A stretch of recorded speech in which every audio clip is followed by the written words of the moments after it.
Hola, hola, muy buenas noches. Y no se imaginan ustedes el privilegio que tienen cuando están escuchando. No porque me escuchan a mí esta noche, sino porque tenemos la posibilidad de hablar y de escuchar.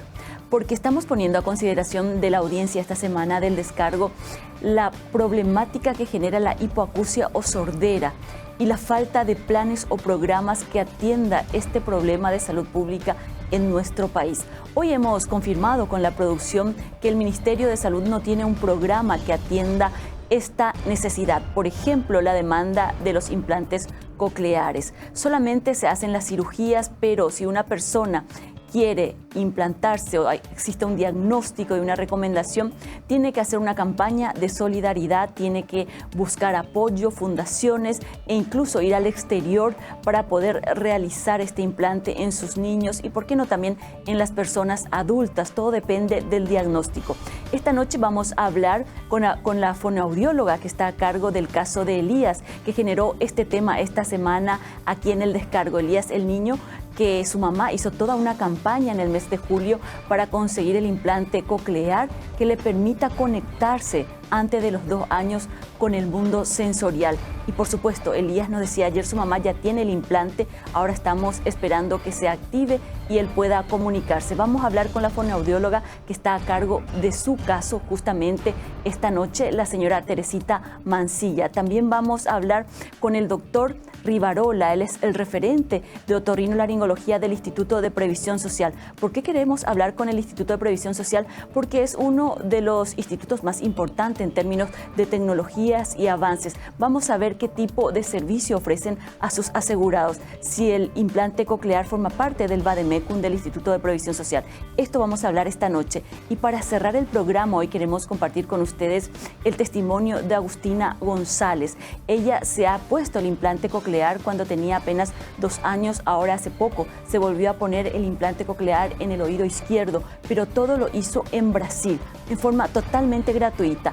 Tanto la cirugía como el implante coclear, el aparato que le pusieron y que le permite hoy a ella hablar, escuchar y comunicarse con el mundo. Todo esto esta noche aquí en El Descargo. Soy María Cristina Sanabria y les doy la bienvenida al programa y también me permito invitarles esta noche a participar de los Juegos ODESUR. Por supuesto, todos los paraguayos seguimos muy de cerca esta competencia, el 12º Juegos Suramericanos 2022, el sueño de todos. Hasta el 15 de octubre tenemos la oportunidad de ser testigos de esta justa deportiva en todas las modalidades y con muchos países que forman parte de los Juegos ODESUR. Hasta el 15 de octubre puedes adquirir tus entradas en Tiquetea y también en los parques tanto de la Secretaría Nacional de Deporte, el Comité Olímpico y el Centro Acuático Nacional. La invitación está hecha, además de seguir toda la programación y los detalles de estos juegos a través de Mega TV. Les invitamos a ser testigos y partícipes de estos juegos. Hacemos una breve pausa. A la vuelta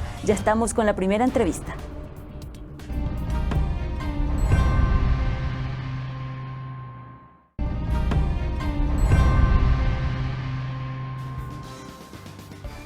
Esta semana aquí en El Descargo estamos poniendo a consideración de la audiencia la situación de los niños y también de las personas adultas que tienen una discapacidad auditiva. ¿Qué es lo que pasa con ellos? Ayer hablábamos con el referente del Hospital de Clínicas y hoy estamos en comunicación con el referente de la otorrinolaringología del Instituto de Previsión Social. Está con nosotros en comunicación el doctor Edgar Rivarola, a quien agradecemos su tiempo. Doctor, muchísimas gracias por atendernos.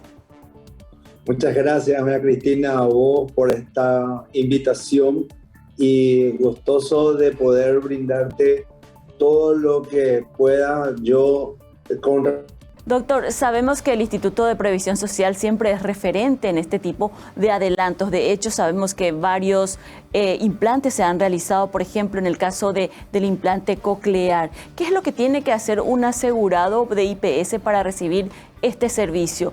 ¿Es el beneficiario directo el que recibe? ¿También lo puede recibir su hijo? ¿Cómo es el procedimiento ahí en el Instituto de Previsión Social? En el caso del Instituto de Previsión Social, te adelanto antes que nada, actualmente no contamos con los equipos para brindarle a nuestros asegurados. Por tal motivo, recurrimos ONGs que puedan brindarnos a nosotros la posibilidad de que los pacientes que requieran un implante lo puedan obtener. Ahora bien, dentro del Instituto de Previsión Social tenemos el equipo que se requiere para realizar dicha cirugía. Y sí está contemplado que tanto el cotizante como también los familiares puedan acceder a este tipo de cirugía. Pero vuelvo a repetirte, tropezamos actualmente aún con la dificultad de no poder contar con estos equipos dentro de nuestro cuadro básico. Es decir, el implante coclear en este momento no está en el Vademecum del Instituto de Previsión Social, que es la lista de medicamentos o beneficios que recibe el asegurado. Es así, María Cristina. Si bien nosotros ya hemos realizado en varias oportunidades implantes cocleares, en la mayoría de los casos, o en todos ellos, mejor dicho, fueron gracias a la gestión del propio paciente y familiares que vieron la manera de poder conseguir, y ya mediante que el servicio de otorrino cuenta con los equipos más sofisticados del país para realizar este tipo de tratamiento quirúrgico, optan por hacerlo ahí. Porque eso sí, tenemos los mejores equipos, pero lastimosamente no contamos hoy con los implantes cocleares. Doctor, ¿la demanda no es suficiente como para forzar de que este implante forme parte del Vademecum? ¿O la demanda diaria que ustedes reciben en la cátedra de otorrinolaringología no es desesperante como para decir tengo 50 niños en lista de espera, que una situación que no se ha forzado? Porque a mí realmente me llamó la atención, he consultado en el Hospital de Clínicas, en el Ministerio de Salud y ahora en IPS, y ninguno no tiene un programa que atienda esta demanda del implante coclear, que en países como Argentina o Chile son de acceso gratuito, es un derecho que tiene el niño de no quedarse en silencio. Sí, si vamos a referirnos únicamente a esta situación, realmente yo creo que el Estado, el gobierno, debiera de crear un programa de atención a este tipo de patología, ya que estos pacientes, sobre todo si son hijos de cotizantes y llegan a la edad adulta, pueden solicitar su permanencia en el seguro y, por supuesto, hablando financieramente, al instituto le saldría muy caro tener que estar cuidando la salud de esta persona. En tanto que si nosotros tuviéramos los implantes y le facilitáramos a los hijos de cotizantes, los pacientes se vuelven aptos para la labor y pueden ser futuros cotizantes con el tiempo. Nosotros tenemos un número bastante importante de pacientes que requieren implantes cocleares, tanto niños recién nacidos como también adultos, y realmente estamos realizando un trabajo ya desde el año 2017 intentando que el instituto pueda abocarse al cuidado y al tratamiento de estos pacientes. Es realmente bastante complicado debido a que no tenemos un programa que nos permita a nosotros tener que brindarle la posibilidad a los chicos de que puedan acceder a los implantes. Y empiezo y me extiendo un poco más en esto. Empecemos luego por el hecho de que el programa de ver si es que los chicos escuchan o no, es también muy dificultoso poder hacerlo dentro del instituto. Digo que no tenemos los equipos requeridos para poder justamente al recién nacido hacerle los estudios que se requieren para determinar si los mismos están o no escuchando. tienen que finalmente ellos acudir a los hospitales del Ministerio de Salud, que sí cuentan con estos equipos para poder determinar si sus hijos escuchan o no, o de lo contrario tienen que estar accediendo a instituciones privadas para que lo puedan determinar. Doctor Rivarola, la situación del IPS entonces como más complicada. No tienen los equipos otoemisores acústicos, que es lo que detecta si el niño... O sea, los niños que nacen en IPS no pasan por esta prueba en este momento.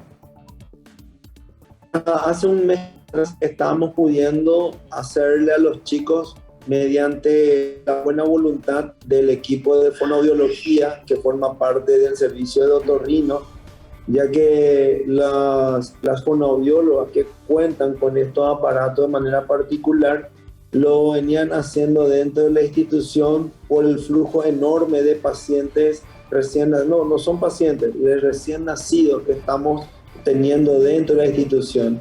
Estamos en este momento en un proceso de poder contar con estos equipos, ya que es un programa que se tiene que cumplir con los recién nacidos, así como también lo es el té del piecito. Claro. Nosotros debiéramos de hacer esto de manera ya integrada al recién nacido.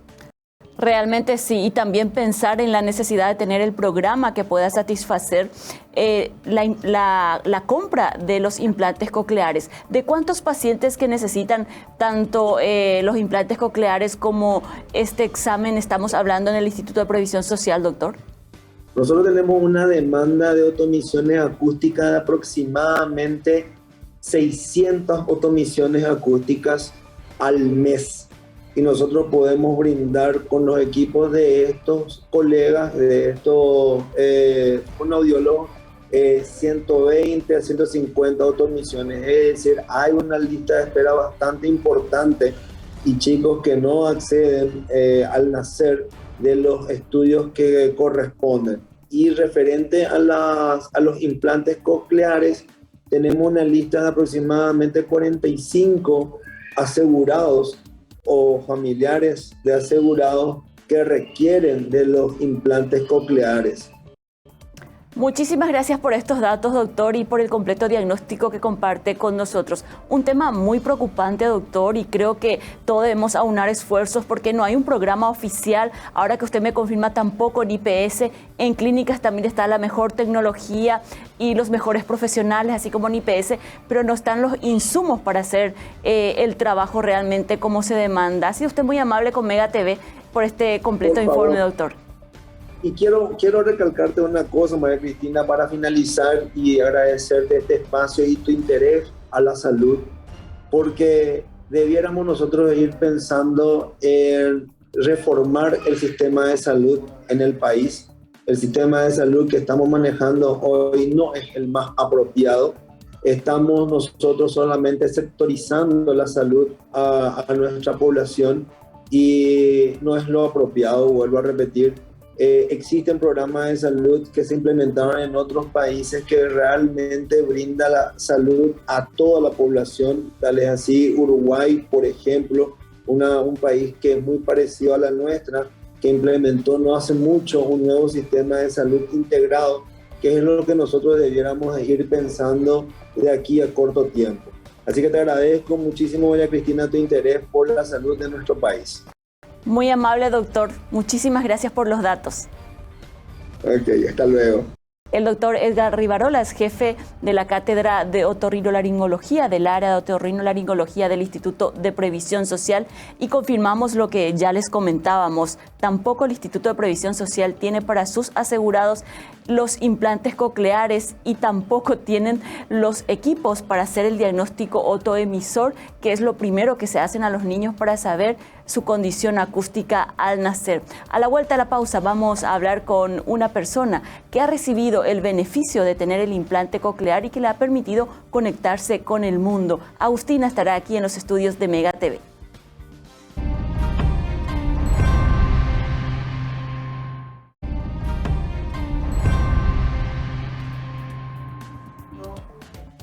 Y por supuesto, lo que nos gustaría compartir con todos ustedes son historias tan exitosas como la de Elías, que finalmente pudo recibir el implante coclear. Ayer hablábamos con su mamá y ahora estamos en comunicación con la licenciada Teresita Mancilla.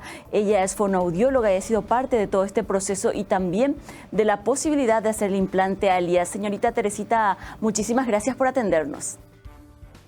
No, gracias a ustedes por contactarme. Buenas tardes a todas las personas que están detrás de la cámara. Es un gusto para mí poder hablar de este tema.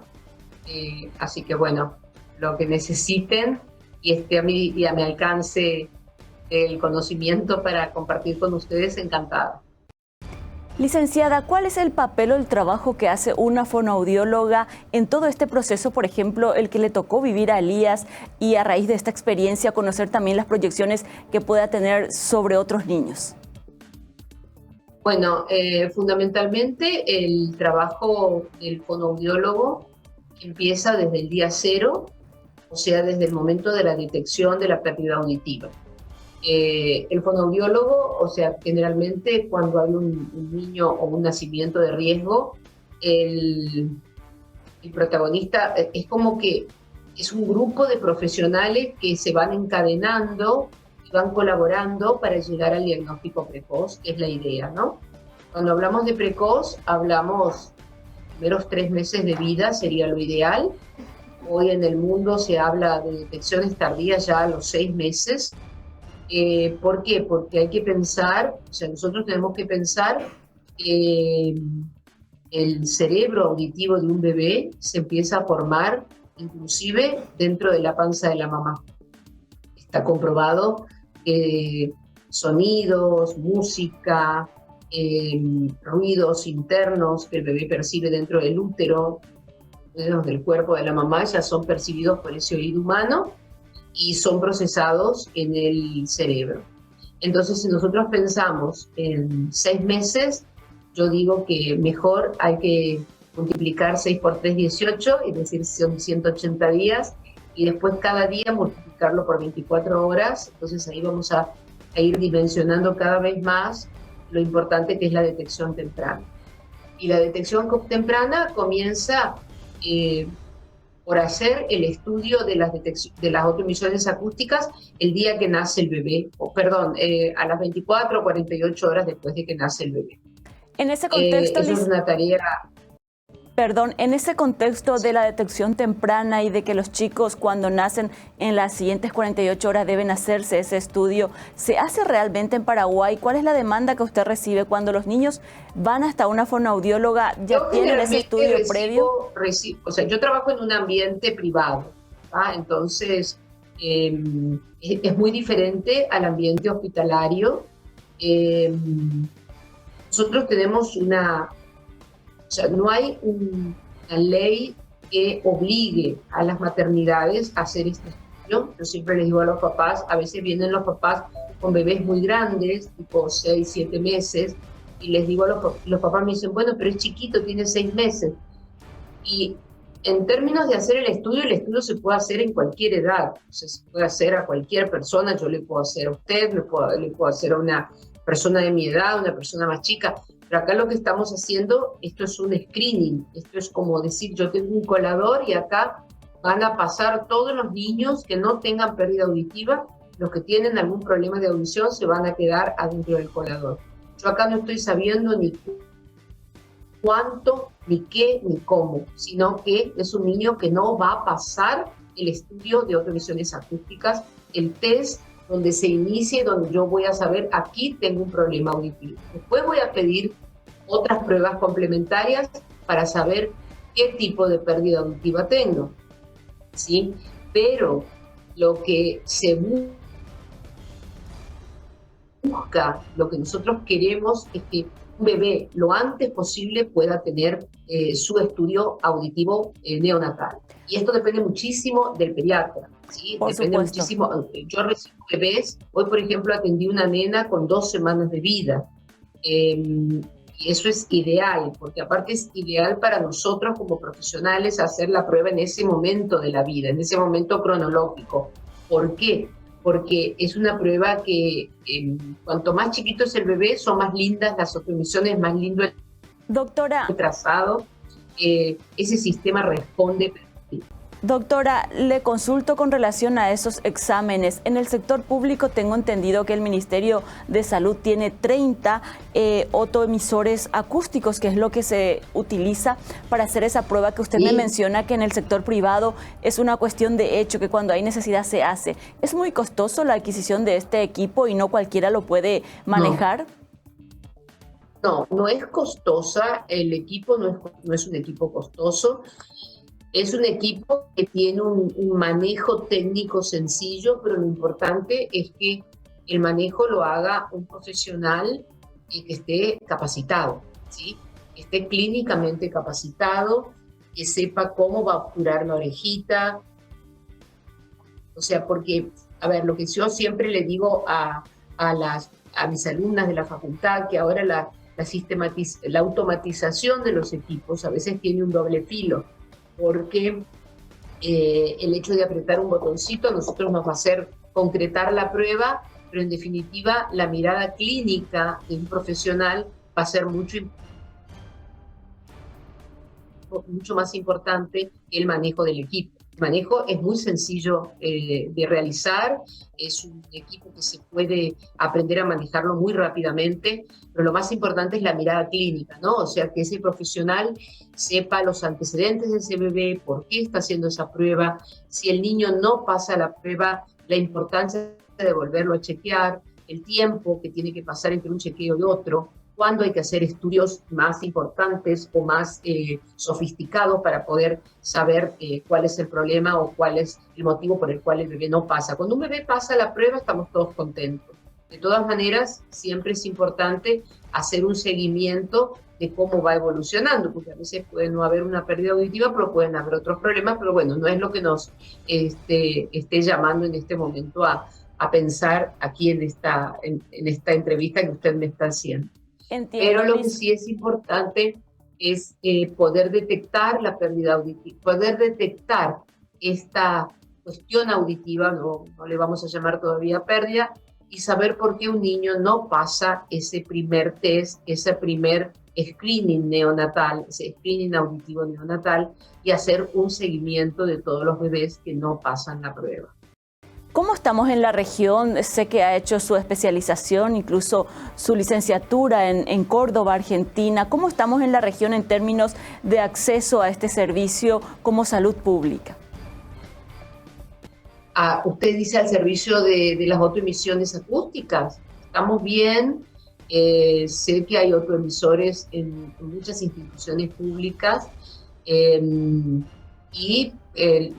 Aquí lo fundamental es el seguimiento, es que cuando el bebé nace, el pediatra pueda como guiar a la mamá para que haga el estudio y la profesional que le hace el estudio guiar a la familia para que la familia, en caso de no tener un resultado positivo, pueda hacer un seguimiento de ese niño.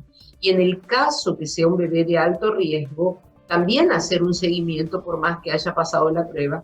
Hay muchas pérdidas auditivas que no aparecen en el momento del nacimiento, sino que pueden ir apareciendo durante la primera infancia e incluso después de la primera infancia. Entiendo. Entonces, licenciada, que una familia esté alerta a esos cambios es importantísimo. ¿Cuáles son las alertas que puede tener en cuenta una familia, incluso pasando ya esa edad, los primeros días, las primeras semanas, incluso después de los primeros años? ¿Hay todavía situaciones en que uno puede estar alerta y cuáles son esas?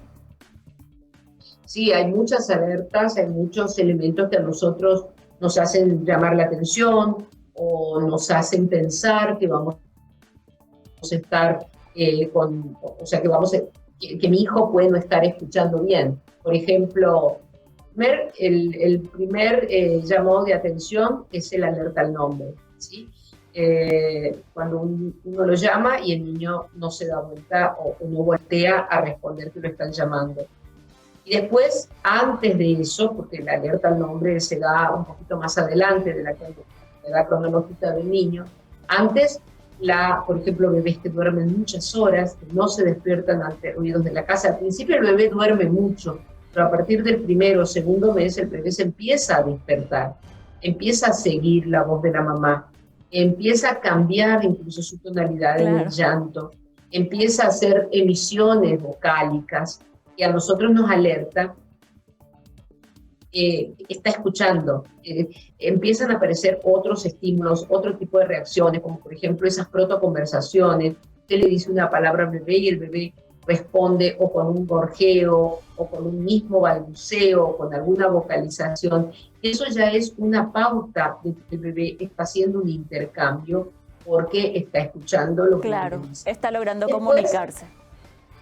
Claro, y después van habiendo reacciones mucho más finas, porque estas cosas van quedando atrás, ¿sí? Van quedando atrás y van apareciendo otras situaciones mucho más afinadas, mucho más estilizadas en cuanto a la comunicación, como es responder al nombre, como es esperar que uno diga y después el bebé responder. Por supuesto que no me va a responder, ¿querés una banana? No me va a decir sí, pero me va a hacer o algún ruidito o algún sonido que a mí me va a estar dando la pauta de que él está escuchando y entendiendo lo que yo le estoy diciendo.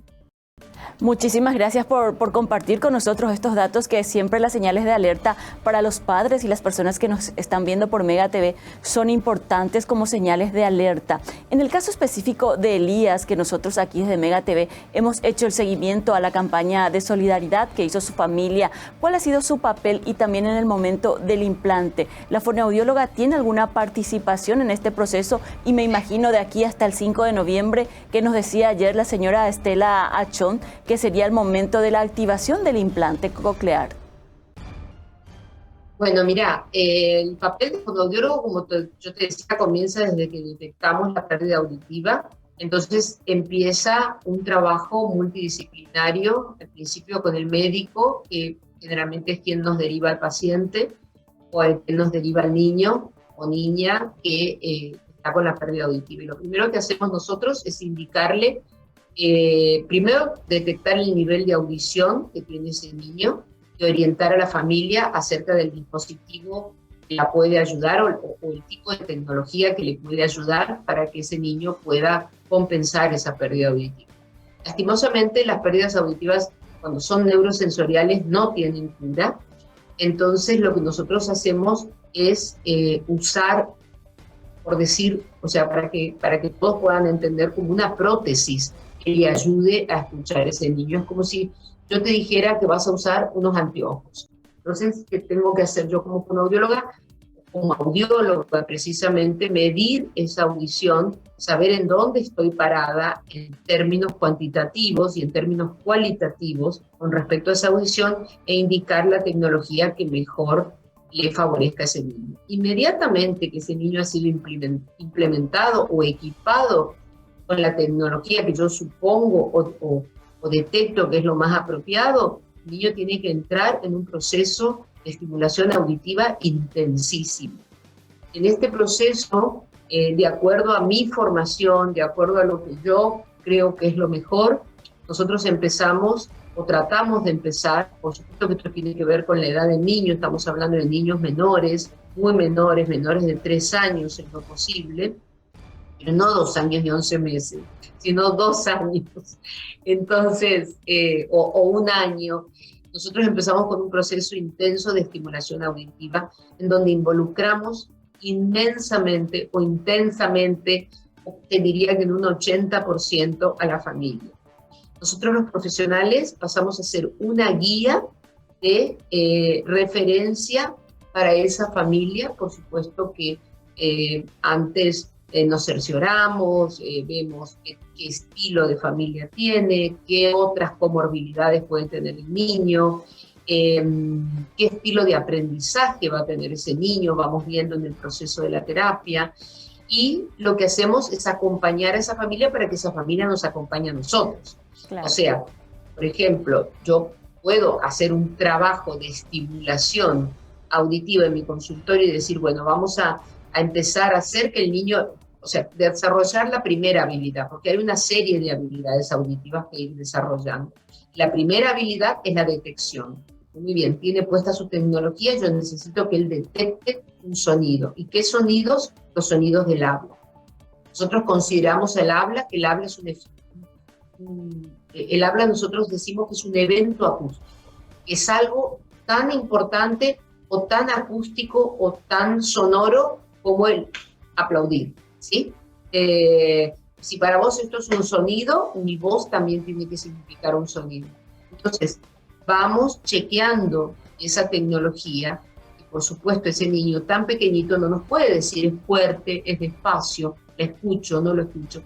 Y rápidamente, enseñándole a la mamá cómo lo tiene que hacer para que ella lo haga todos los días y a cada hora en su casa y a cada minuto, pero no sentarlo al niño en una silla para enseñarle a hacer estas cosas, para darle como una clase, no, sino usar todo lo que es cotidiano, por ejemplo, cuando se prende la licuadora, el pitido del microondas, un cuchillo que se cae en la casa, Claro.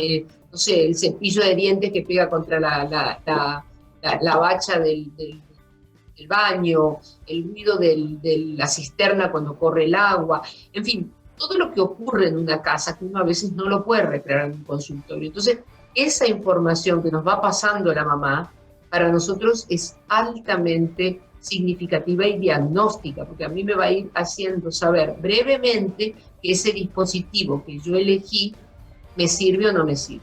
Entiendo. Y cuando los audífonos, sí, perdón, te dijo. No. Perfecto, entendí perfectamente cuál es el trabajo de guiar que le hacen a los padres y el rol fundamental que tiene el papá y la mamá del niño que se somete a esta intervención y que tiene el implante. Nosotros aquí desde Mega TV estamos muy pendientes de lo que va a pasar el 5 de noviembre. Me imagino que usted va a estar allí. ¿Cómo va a ser ese momento? ¿Cómo va a ser ese día, licenciada? Bueno, como ustedes saben y han estado mostrando en esas fotos, el cirujano inserta una cadena de electrodos adentro del sistema auditivo, o sea, precisamente del órgano auditivo, que es el caracol o cóclea, por eso se llama implante coclear.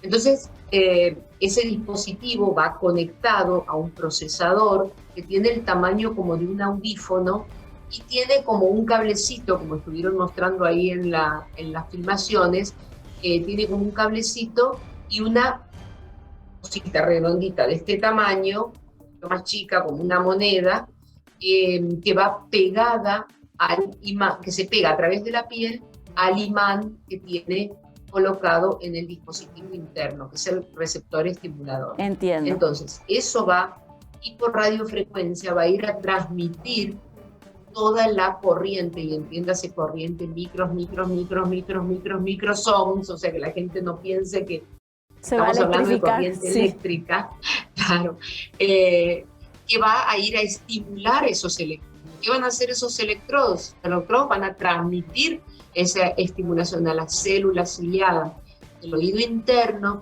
que van a tomar esa estimulación a las células que están vivas, porque siempre hay población neuronal, nunca es totalmente ausente. Claro. ¿Sí? Entonces, a esa población neuronal van a tirarle corriente, ¿sí? Esa corriente va a estimular el nervio auditivo y eso va a ir al cerebro. Y el cerebro es el que se va a encargar de interpretarlo como sonido y como habla. Pero para eso, mi trabajo tiene que ir siempre acompañado de una terapeuta, ¿sí? Y en este caso Elías tiene una terapeuta, o sea, que ella es la que está cumpliendo la función de que él sepa y aprenda a interpretar ese sonido como habla. Muchísimas gracias, bueno, licenciada, por todos los detalles. ¿Perdón? No, perdón. Y una mamá, ¿sabes qué? Hay como un delay, entonces yo sigo hablando y parece como que vos todavía no me hablaste, perdón. Lo que te decía es que hay una mamá aquí que es espectacular, así como se rompió el alma, por decirlo así de una manera vulgar y rápida, para conseguir su implante coclear, sí, que es muy costosa. Tenemos, así es, una leona haciendo el trabajo de rehabilitación, aprendiendo las técnicas, las estrategias, cómo usarlas en casa, cómo usarlas con Elías. Ella se operó la semana pasada y hoy ya estaba tomando su terapia.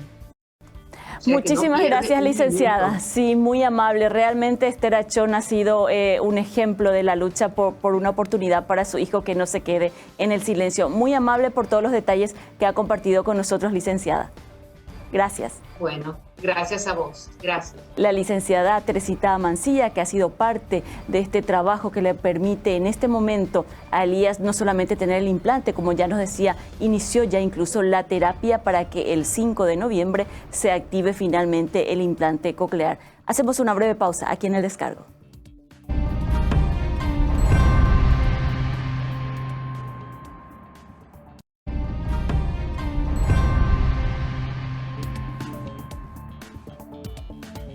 Y vamos a cerrar el programa con una experiencia también exitosa. No solamente es un éxito y una satisfacción la circunstancia que le toca hoy vivir a Elías, que ya recibió el implante y que toda su familia y por supuesto nosotros también estamos esperando ansiosos que el 5 de noviembre se active finalmente ese implante coclear que recibió y de alguna manera comience su proceso de comunicación con el mundo exterior. Pero Agustina González nos acompaña aquí en los estudios de Mega TV para compartir con nosotros su experiencia, cuánto ha cambiado y la diferencia que ha hecho que reciba el implante coclear apenas con 3 años y hace poco también recibió otro implante en el oído izquierdo, ¿verdad? Está con nosotros Agustina, muchísimas gracias por estar aquí. Dale, antes que nada, gracias por invitarme y me gustaría contar mi experiencia como sorda. Bueno, me llamo Agustina González, tengo 21 años, soy paraguaya, tengo hipoacusia neurosensorial profunda bilateral. A los casi 2 años me operé el oído derecho con el primer implante en Brasil, en una ciudad que se llama Bauru.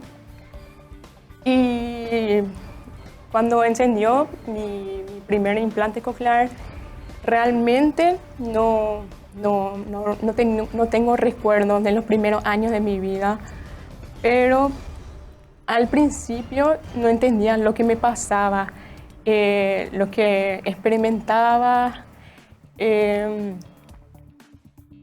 y le preguntaba a mi mamá qué pasaba, porque todo el mundo no tenían el implante coclear como yo tengo.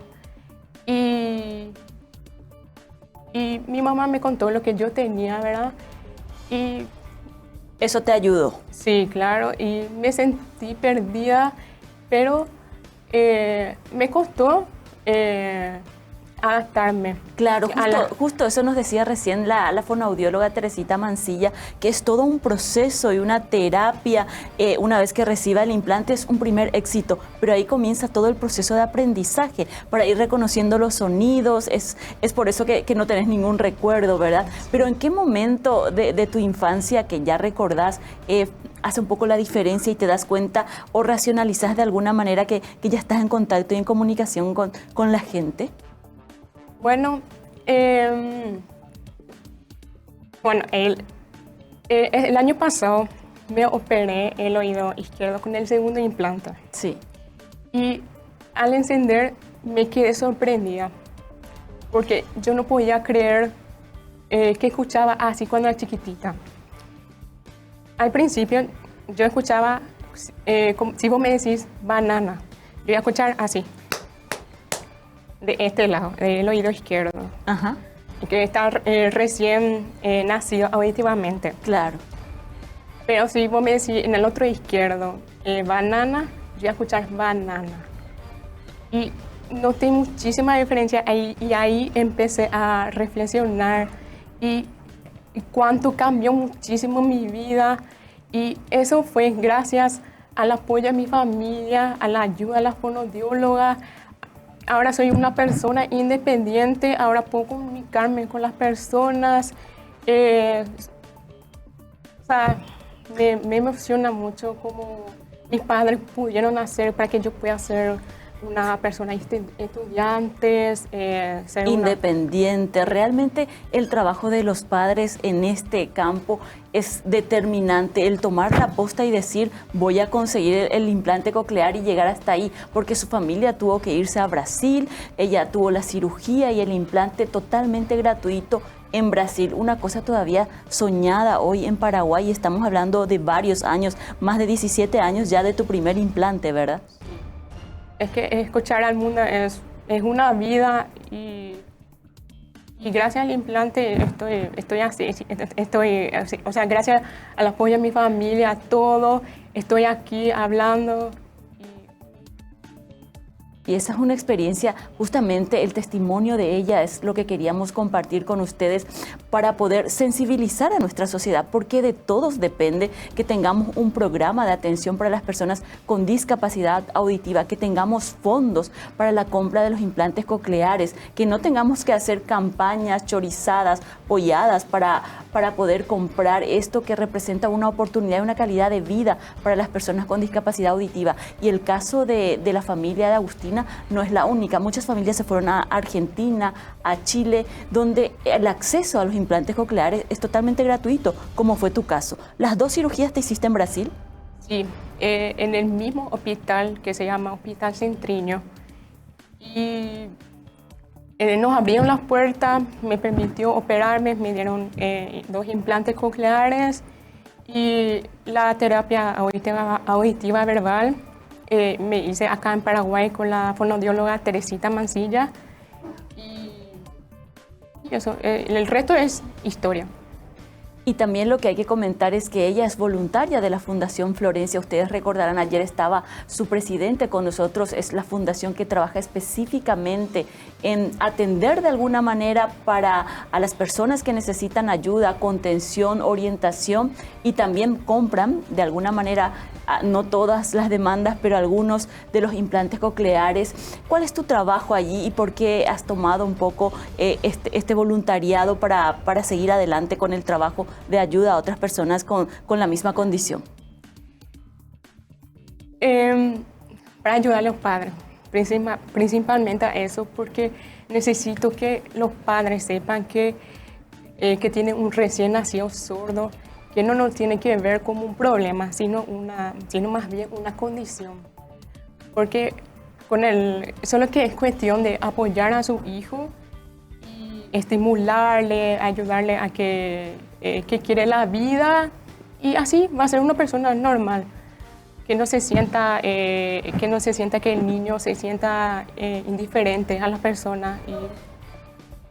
Claro, eso es muy importante, que los padres entendamos que no es el fin del mundo, que es una condición y que tiene en este momento, no sé si una cura, pero una oportunidad a través de los implantes cocleares. Es la oportunidad que le da la ciencia para mejorar esa condición y estar de alguna manera comunicados. Cuando te dicen, por ejemplo, si vos aprendiste alguna lengua de señas o tenías otra forma de comunicarte durante ese proceso, ¿qué recordás de esos primeros años? No aprendí lenguas señas, solo aprendí a hablar directamente ya. Sí, ya. Pero me gustaría aprender lengua de señas porque me gustaría comunicarme con las personas que se comunican a través de lengua de señas. Claro, esa es una oportunidad y otra opción también de comunicarse con las personas que no tienen, que tienen esa condición disminuida del sistema auditivo. Agustina, ¿cuál es tu sueño ahora? Ser fonoaudióloga. Sí, ese es mi sueño, y ser escritora de algún libro. Me gustaría ser un ejemplo también para los padres y eso. ¿Tus padres son paraguayos? Sí. Son paraguayos. Sí. Sos de Fernando de la Mora, me decías también. Sí.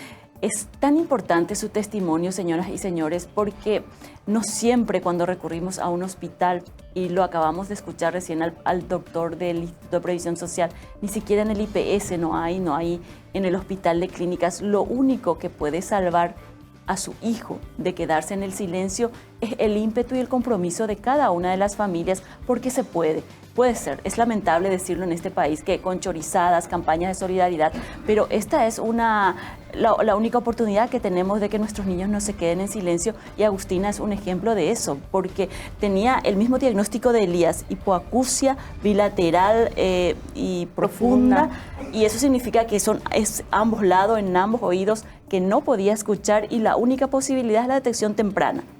Sí, claro. Por ejemplo, yo como te dije que me operé casi a los 2 años y empecé ya a hablar, ¿verdad? Y por eso que tengo un pequeño retraso del habla. Pero por eso es importante la detección temprana antes del primer año de vida del niño, antes que diga sus primeras palabras. Ese no hay que perder. Por eso es importante la detención temprana. Sin lugar a dudas, Agustina también va a ser una excelente mamá, porque se conoce ya todos los protocolos y las situaciones de alerta que un padre debe tener. Agustina, ¿algo más que quieras compartir con la audiencia? Sí, todavía, si algunas personas son sordos y tienen una oportunidad de escuchar, aprovechen. Nunca es tarde, porque como dije anteriormente, escuchar al mundo es una vida, es una sensación maravillosa. Agustina, muchísimas gracias por compartir con nosotros, por enseñarnos la diferencia que hay entre las oportunidades que se aprovechan y si no es aquí en el país, pasemos la frontera, pero no dejemos a nuestros niños en silencio. Gracias, Agustina. Dale, gracias a usted.